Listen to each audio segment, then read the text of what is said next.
Hello everyone, this is Darcenovia here, back once again to review the classic Marvel Star Wars run, a more innocent time in the Star Wars, universe. Before we had the Thrawn trilogy, before we had Tales of the Jedi, before we had the Legacy comics, we had the classic Star Wars Marvel run, which, up until this point, we only had the original Star Wars film. Now, with Empire Strikes Back on the horizon at the time, they did with a comic adaptation of Empire Strikes Back. Now, if I had to be honest, issue 39 through 42 didn't need to be an adaptation of Empire Strikes Back. They could have done its own mini-series. Because, in my opinion,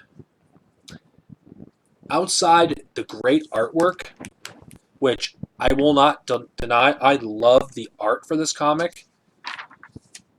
I think it's amazing at times. I mean, just like the first one, this feels like something out of a painting.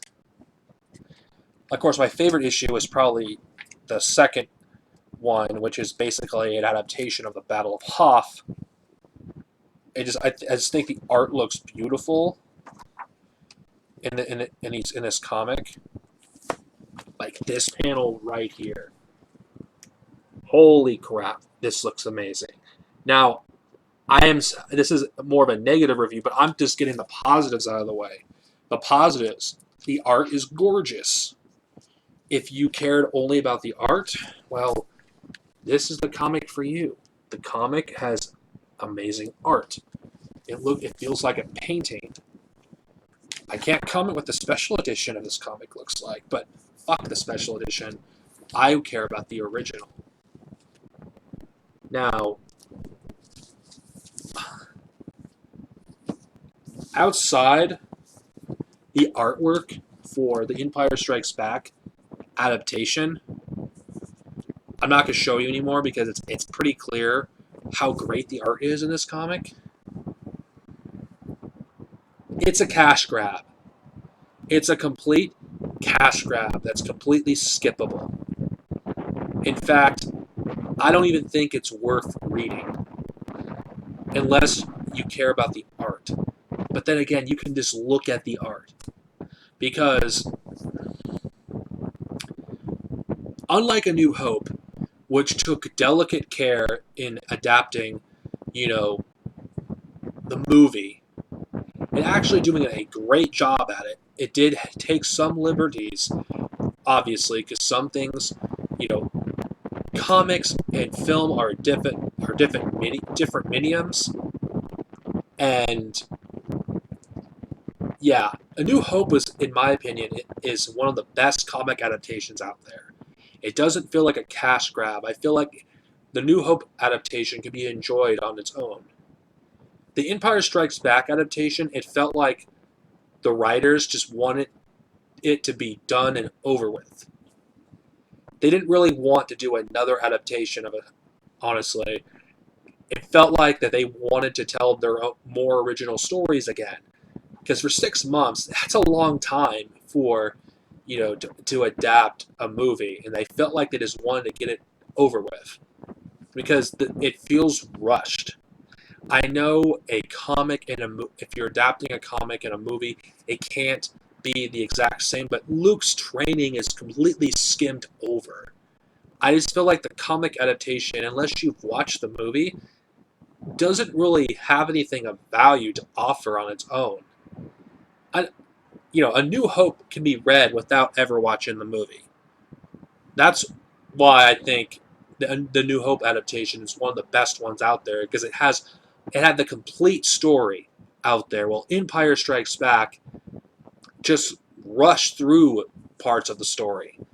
Like, one of the most iconic lightsaber duels, there was barely any panels dedicated to it. And not to mention, even though it had 6 issues, which was plenty to properly adapt, Empire Strikes Back, it still feels rushed. It just feels like they wanted to get it over with. And honestly, who would blame them? Empire Strikes Back comic adaptation is not worth your time unless you love, 80s styles art like I do, or unless you're a completionist. If you're reading the classic Marvel one run, when you get to issue 38, skip straight to issue 45. Because as far as I'm concerned, you're not missing anything of value outside, great artwork. It's just one of those comics where art doesn't make a good comic. And I consider the Empire Strikes Back adaptation a bad comic with great artwork. It is not worth your time.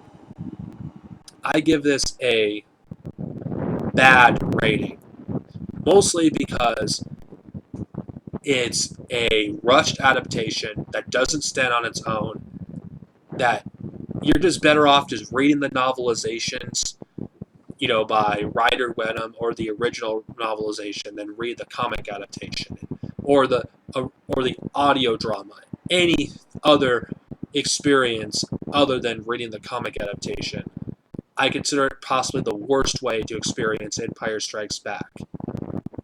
This is Darcinovia, over and out, and next time, unfortunately, we're going to return to torturing myself with more TCW garbage.